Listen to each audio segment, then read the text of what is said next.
नमस्कार, रीवा 24 के ताजा तरीन अंक के साथ में शैलेंद्र। सबसे पहले प्रमुख खबरें। राष्ट्रीय स्तर के एथलेटिक्स प्रतियोगिताओं में भाग लेने देश भर के सैनिक स्कूलों से पहुंचे 450 से अधिक बच्चे। उप मुख्यमंत्री ने किया स्वागत। मामूली विवाद पर महिला आरक्षक के पति पर चाकू से हमला, तीनों आरोपी गिरफ्तार। पीएचडी एंट्रेंस एग्जाम को लेकर कुलगुरु सहित पूरी परीक्षा प्रणाली पर लगे गंभीर आरोप और निगम कर्मियों के ऊपर चद्दर लेकर भागने का राजस्थान से आए व्यापारियों ने लगाया आरोप। निगम कर्मियों ने बताया अतिक्रमण विरोधी कार्रवाई। खबरों सहित अन्य खबरें विस्तार से। देश भर के सैनिक स्कूलों से लगभग 450 से अधिक बच्चे राष्ट्रीय स्तर की एथलेटिक्स प्रतियोगिताओं में भाग लेने रीवा पहुंचे हैं, जिनका आज उप मुख्यमंत्री ने स्वागत किया। रीवा का सैनिक स्कूल देश के प्रतिष्ठित सैनिक स्कूलों में से एक है। यहां पर आज अखिल भारतीय सैनिक स्कूल राष्ट्रीय खेल प्रतियोगिता 2025 का उद्घाटन रीवा के स्पोर्ट्स कॉम्प्लेक्स में प्रदेश के उप मुख्यमंत्री और स्वास्थ्य मंत्री राजेंद्र शुक्ल ने किया। आज से लेकर 31 अक्टूबर तक इस प्रतियोगिता का आयोजन किया जाएगा, जिसमें देश भर के 36 सैनिक स्कूलों के 460 खिलाड़ी हिस्सा लेंगे। ये सभी खिलाड़ी पिछले वर्ष आयोजित ग्रुप स्तर की प्रतियोगिताओं के विजेता हैं और अब राष्ट्रीय स्तर पर अपनी प्रतिभा का प्रदर्शन करने जा रहे हैं। इस प्रतियोगिता में बास्केटबॉल, वॉलीबॉल के साथ एथलेटिक्स प्रतियोगिता की 100 मीटर, 200 मीटर और 400 metre, 1500 metre relay race, long jump, high jump जैसी एथलेटिक्स प्रतियोगिताओं का आयोजन किया जाएगा। इस प्रतियोगिता के समापन के मौके पर देश के आर्मी चीफ उपेंद्र द्विवेदी और नौसेना अध्यक्ष दिनेश त्रिपाठी खास तौर से रीवा आ रहे हैं। ये दोनों लोग रीवा के ही सैनिक स्कूल के पुराने छात्र रहे हैं। प्रतियोगिता का उद्घाटन करते हुए प्रदेश के उप मुख्यमंत्री राजेंद्र शुक्ल ने रीवा के लिए इसे गौरव की बात बताया। पूरे देश भर में जितने भी सैनिक स्कूल हैं, वहाँ के बच्चे आज यहाँ रीवा में उद्घाटन के कार्यक्रम में सारे लोग यहाँ पर आए हैं। ये 31 अक्टूबर तक 31 अक्टूबर तक ये टूर्नामेंट चलेगा। एथलीट, वॉलीबॉल एंड बास्केटबॉल का ये जो कंपटीशन होगा, ये बहुत ही रोचक कार्यक्रम है। सैनिक स्कूल रीवा इसके लिए बधाई का पात्र है और इसके क्लोजिंग सेरेमनी में आर्मी चीफ और नेवल चीफ आ रहे हैं। ये हम सब के लिए बड़े गर्व की बात है कि दोनों रीवा सैनिक स्कूल के ही से पढ़ के ही आज इस ऊंचाई पर पहुँचे हैं और इस आयोजन में उनके आने से इस कार्यक्रम की गरिमा भी बढ़ेगी और रीवा के लोगों को अपने इन दोनों ऑल इंडिया सैनिक स्कूल नेशनल गेम्स 2025 का 3rd एडिशन सैनिक स्कूल रीवा में आयोजित किया जा रहा है, जिसमें देश भर के 36 सैनिक स्कूल के कैडेट्स पार्टिसिपेट कर रहे हैं। इसमें एथलेटिक्स, बास्केटबॉल, वॉलीबॉल कंपटीशन का आयोजन किया जाएगा। इसके साथ ही साथ बच्चों को स्पोर्ट्समैनशिप के लिए तैयार किया जाता है, जिसमें बच्चों को और कैडेट्स को एक साथ में रहने का अनुभव, एक पूरे देश को एक साथ में रहने का, दूसरे स्कूल के कैडेट्स से सीखने का प्रयास किया जा रहा है। और इसी प्रयास के अंतर्गत एथलेटिक्स की जो एक्टिविटी होंगी वो स्पोर्ट्स कॉम्प्लेक्स में होंगी। बास्केटबॉल एंड वॉलीबॉल कंपटीशन सैनिक स्कूल रीवा के कैंपस में। स्पोर्ट्स इवेंट का कल्मिनेशन 31 अक्टूबर का शेड्यूल है, जो कि सैनिक स्कूल रीवा के प्रीमाइसेस में किया जाएगा। महिला आरक्षक के पति पर जानलेवा हमले का मामला प्रकाश में आया है। तीनों संदेहियों को पुलिस ने हिरासत में लेकर पूछताछ शुरू कर दी है। विश्वविद्यालय थाना क्षेत्र के अनंतपुर में शुक्रवार शाम उस समय सनसनी फैल गई जब एक महिला प्रधान आरक्षक के पति पर चाकू से जानलेवा हमला कर दिया गया। घायल अवस्था में उसे तुरंत संजय गांधी अस्पताल में भर्ती कराया गया है, जहां हालत स्थिर बताई जा रही है।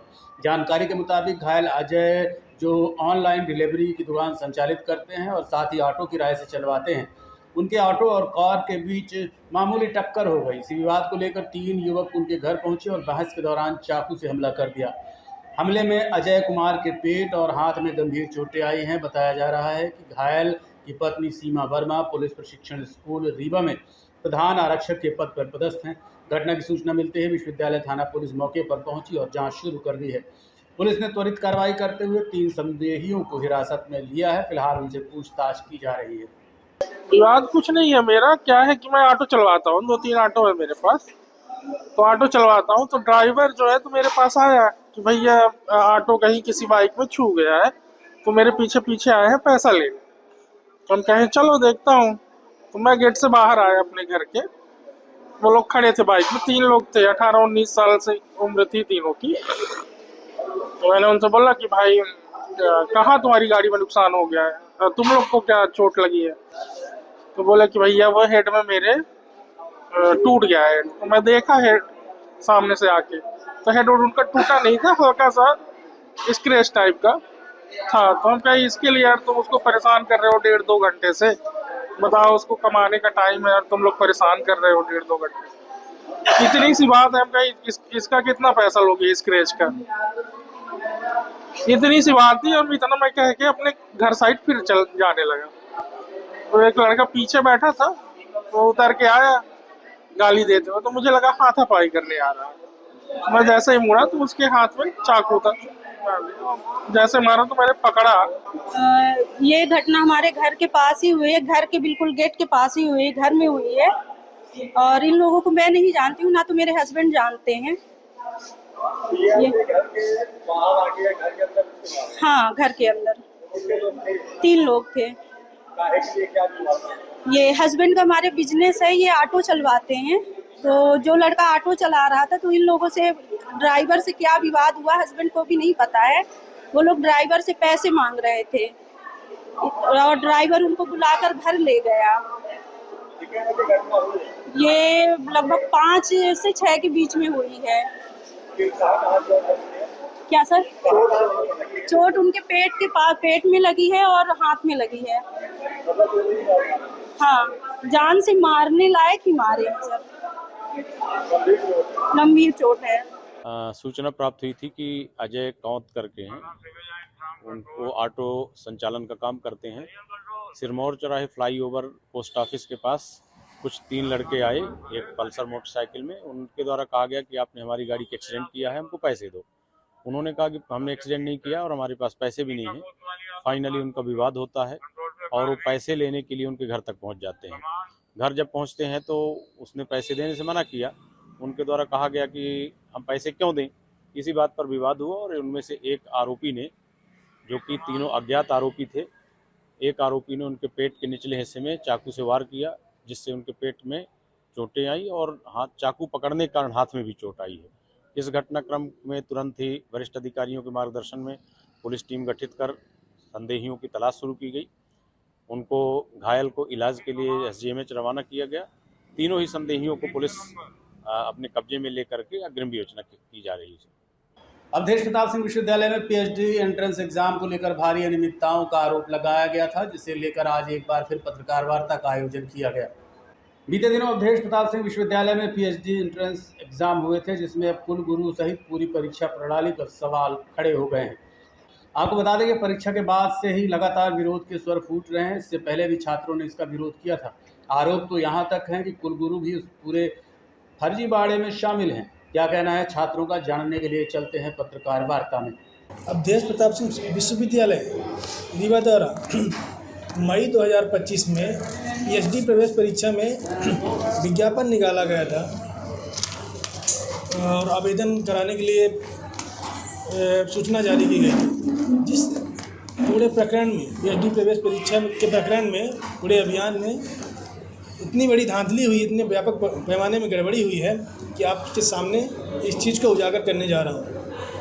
जैसा कि आप सबको थोड़ा बहुत विदित भी होगा कि विश्वविद्यालय ने पिछले महीने 7 तारीख को परीक्षा आयोजित कराई, जिनमें से लगभग 3000 अभ्यर्थियों ने PhD प्रवेश परीक्षा में भाग लिया, जिनमें से परिणाम लगभग 20 दिन बाद आता है, जिसमें 90% अभ्यर्थी फेल होते हैं और 1-2 विषय ऐसे हैं जिनमें अभ्यर्थियों की संख्या काफ़ी कम है, जो 1-2% के बराबर भी नहीं है। जैसे रसायन विज्ञान में 199 अभ्यर्थियों ने परीक्षा में सम्मिलित हुए, 7 अभ्यर्थी पास हुए, जबकि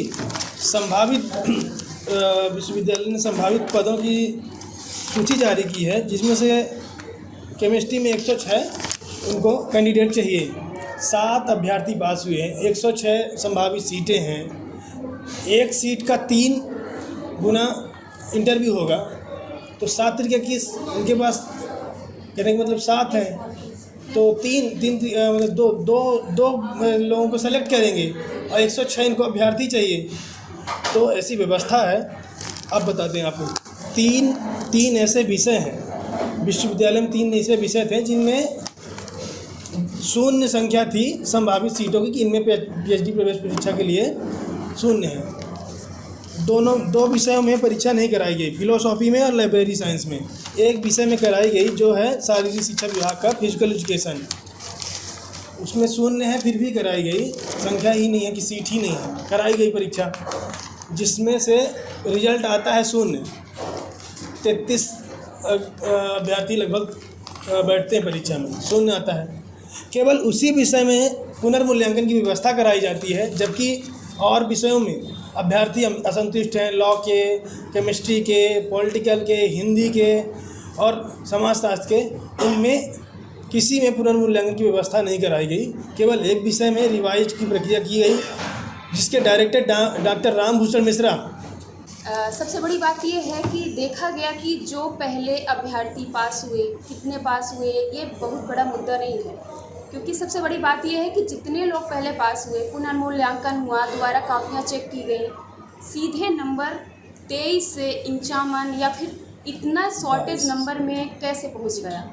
1 नंबर, 2 नंबर, 4 नंबर, ज़्यादा से ज़्यादा 10 नंबर हम उनको दे सकते हैं ज़्यादा, लेकिन 50-50 नंबर कहाँ से होते हैं। ये तो या तो फिर ये वाली बात हुई कि आप पहले आओ, अपने करीबियों को दो, बाकी किसी से कोई मतलब नहीं है। क्या बाकी जो छात्र हैं, क्या उनका ये राइट नहीं है कि वो भी पुनर्मूल्यांकन करवाएं और जितने नंबर कम हैं शायद उनको मिल जाए। ये तो एक ओपन, इतनी गोपनीय तरीके से सारी चीज़ें की गई कि आम लोगों को पता ही नहीं चला। इसमें ज़्यादातर जो RTI वगैरह लगाई गई, उससे भी कुछ भी रिस्पॉन्स नहीं लिया गया कि किसमें कितने नंबर के क्या हुआ है। अपने करीबियों को ज़्यादा अंक देना और बाकियों को कोई मतलब नहीं है। और जैसा कि अभी सबको पता ही होगा, ये नंबर सवाल है। देखते रहिए Rewa 24 news city cable network. मिलते हैं छोटे से ब्रेक के बाद।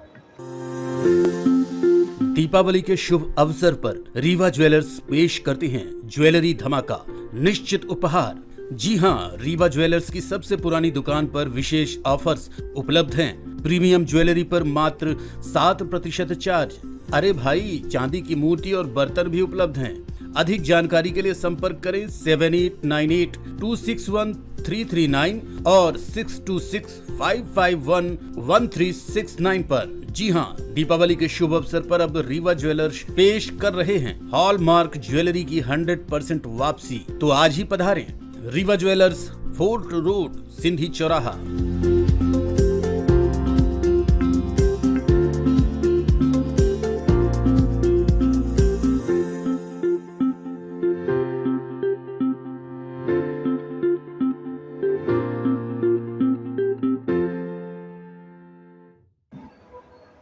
रीवा के कॉलेज चौराहे में निगम कर्मियों के ऊपर चद्दर लेकर भागने का आरोप लगा है। वहीं निगम कर्मियों ने इसे अतिक्रमण की कार्रवाई बताया है। ठंड का मौसम आते ही इस समय जगह जगह चद्दर व कंबल की दुकानें सज गई हैं। बड़े दुकानदार तो किराए से शोरूम लेकर अपनी दुकानें लगा लेते हैं या सेल के नाम पर सामान बेचते हैं। वहीं छोटे दुकानदार जहां खाली जगह देखते हैं वहीं अपनी दुकान लगा लेते हैं। सरकार भी रेहड़ी पट्टी वालों को समय समय पर अनुदान देकर उनकी मदद करती है। रीवा में स्थानीय व्यापारियों के अलावा बाहर के राज्यों से भी व्यापार करने के लिए लोग अब पहुंचने लगे हैं, लेकिन कभी कभी असामान्य स्थिति भी बन जाती है। रीवा के कॉलेज चौराहा में आज उस समय हंगामे की स्थिति बन गई जब राजस्थान से आए व्यापारियों के चद्दर लेकर निगम कर्मी जाने लगे। इस दौरान चद्दर बेचने आए व्यापारी दंपत्ति ने हंगामा कर दिया। वीडियो में साफ देखा जा सकता है कि नगर निगम के अधिकारी चद्दर का बंडल हाथ में लेकर जा रहे हैं और व्यापारियों को धमकी दे रहे हैं। व्यापारियों का आरोप है कि वो चद्दर का व्यापार करने आए थे, लेकिन निगम कर्मी जबरन चादर लेने की कोशिश कर रहे हैं और बाद में गाड़ी जब्त करने की भी बात करने लगे। वहीं निगम कर्मियों का कहना है कि अतिक्रमण की कार्रवाई की जा रही है। सड़क किनारे जाकर व्यापारी दुकान सजा लेते हैं, जिससे जाम की स्थिति बन जाती है। जब स्थानीय लोगों ने इसका विरोध किया तो निगम कर्मी वहां से चले गए। व्यापारियों ने बताया कि उनके 30 से 35 चद्दर निगम कर्मी लेकर चले गए हैं, जबकि बाकी का सामान रखा हुआ है। लूट रहे सर। कौन लूट रहा है? ये आदमी सब जबरदस्ती लूट रहे हैं। कौन है ये? कहाँ के हैं? ये क्या पता हमारे को कहाँ के। आप लोग कहाँ से आए? क्या कर रही थी यहाँ पे? हम राजस्थान से आए, इधर दुकान लगा रखे थे। हम हमारे गरीब आदमी, हम बहुत गरीब है। हमारे बच्चे कितने चद्दर लेके आप चले गए? तो ले गए 30-35 चद्दर लेके हमारे। क्या बोल रहा है? ये बोल रहा है मैं तो पूरी गाड़ी लूट के ले जाऊंगा कि तुम क्या कर लोगे के। इस तरह बोल रहा है। ऐसे बोल रहा है ये आदमी कि पूरी गाड़ी लूट के ले जाएंगे, तुम हमारा क्या बिगाड़ लोगे के। बताइए क्या नाम है, कहाँ से आए हैं? मंगल, अब राजस्थान की बेडशीट बेच रहे हैं। क्या कर रहे थे? हम ये बेडशीट बेच रहे हैं, हर कोई ले जा रहे हैं, घुसा घुसा ले जा रहे हैं, हमारे पास जोड़ है, चक्कर घुसा घुसा भाग रहे हैं। अभी ये कौन उठा के लेके जा रहा था? ये मिलिट्री वाले।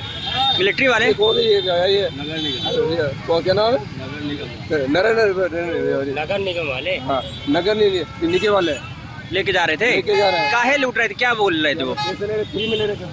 क्या हो गया यहाँ पे, काहे हंगामा? गाड़ी वाला चादर कहीं से बाहर से ले आके रखा है, नगर निगम उसके 20 चादर जबरदस्ती में चढ़ा के भाग रहे हैं। उसको बोले कि आप गाड़ी हटा लो, वो सामने वाला गाड़ी भी हटा रहा है, उससे लपट के चादर चढ़ा रहे हैं। हम रोड से निकल रहे थे तो देखे, हम बोले ये तो बहुत अन्याय हो रहा भाई किसी के साथ।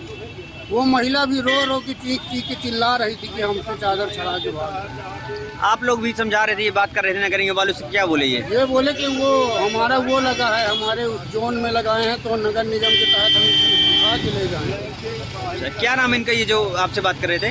नाम तो मऊगंज शिक्षा विभाग में लाखों की फर्जी खरीदी का घोटाला उजागर हुआ है। बताया जा रहा है कि विभागीय मिलीभगत से इतना बड़ा कारनामा किया गया।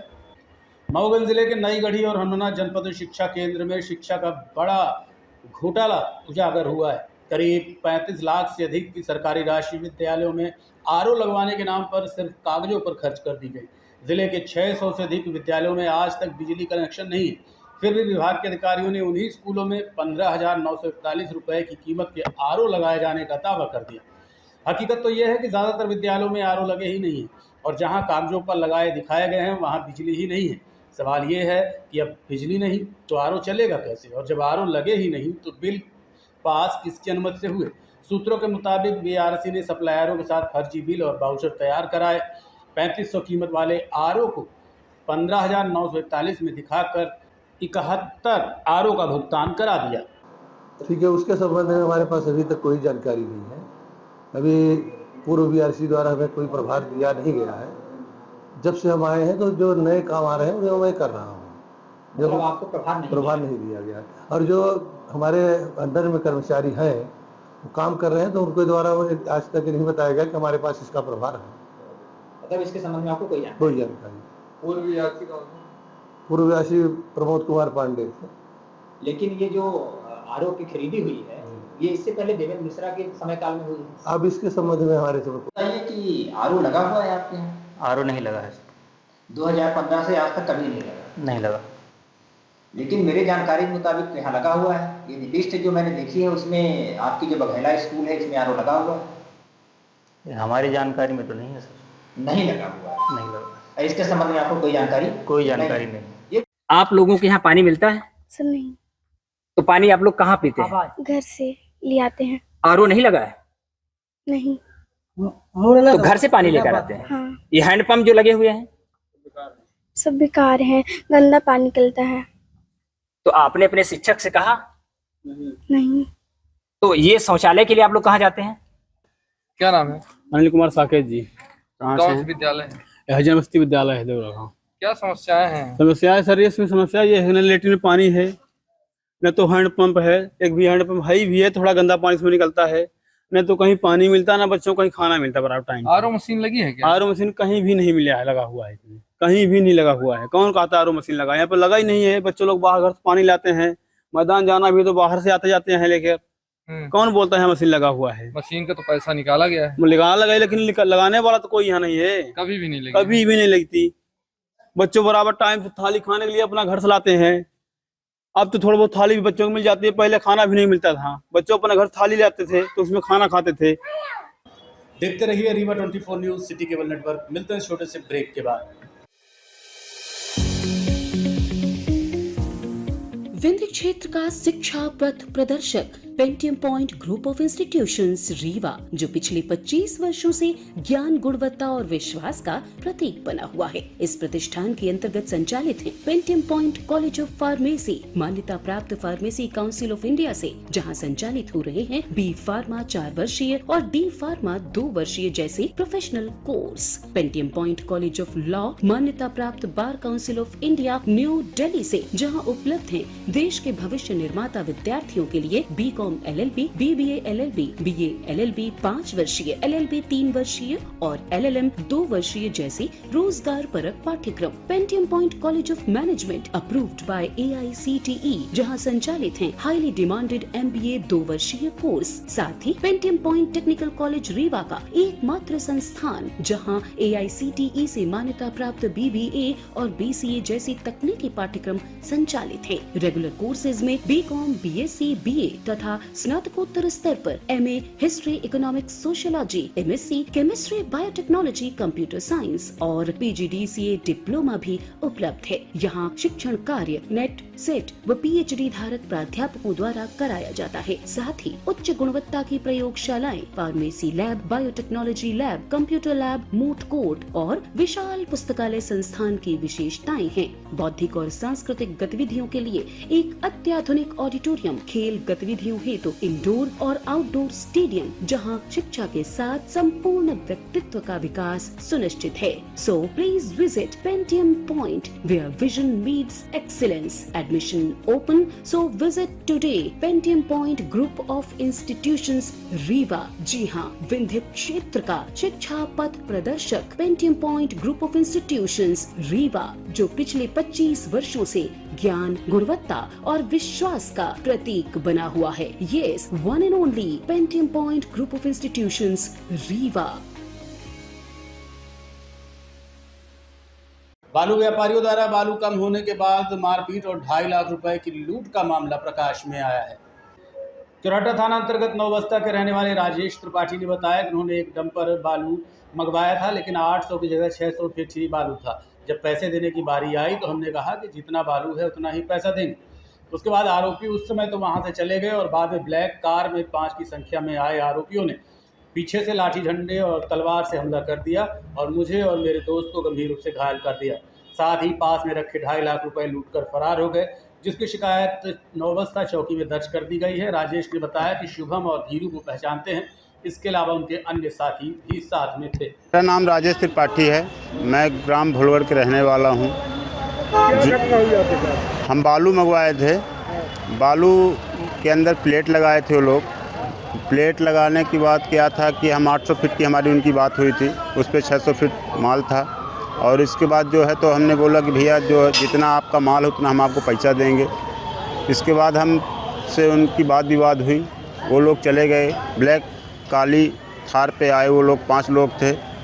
हम अपने प्लांट पे बैठे थे, पांडे स्टोन के सर पे काम करते हैं वहीं पर हम। तो बैठे थे वो लोग, पीछे से आए तो हमको लाठी और तलवार से मारने लगे। हम 2.5 लाख रुपए भी लिए थे पांडे स्टोन के सर का, वो भी लूट ले गए और हमारा मोबाइल भी छीन ले गए हैं। शुभम मिश्रा, धीरू पाठक और उसके अन्य साथी 3 लोग थे, उनका नाम हमको पता नहीं है। तो रिपोर्ट लिखाए थे? हाँ, रिपोर्ट हम लिखवाए हैं नवस्ता चौकी पे। नवस्ता चौकी जी, थाना चौराटा। थाना चौराटा, जिला रीवा। आप लोग कितने लोग? 2 लोग हैं। क्या नाम है उनका? रावेंद्र विश्वकर्मा और मेरा नाम राजेश त्रिपाठी है। दोनों लोगों को मारे हैं? दोनों लोगों को मारे और डंडे, मारपीट कहाँ से करे हैं? डंडा और तलवार से। विवाद बालू का है? बालू का विवाद। बालू कम हो रहा है? हाँ, बालू कम है। वो लोग क्या है, प्लेट लगाए हैं ये ट्रक पे, और हमारी बात थी 800 फीट की 12 चक्के में। उन्होंने हमको 600 फीट माल दिया और इसके बाद वो ऊपर से गुंडागर्दी कर रहे हैं। हम आज के अंक में इतना ही। देखते रहिए रीवा 24 न्यूज़। नमस्कार।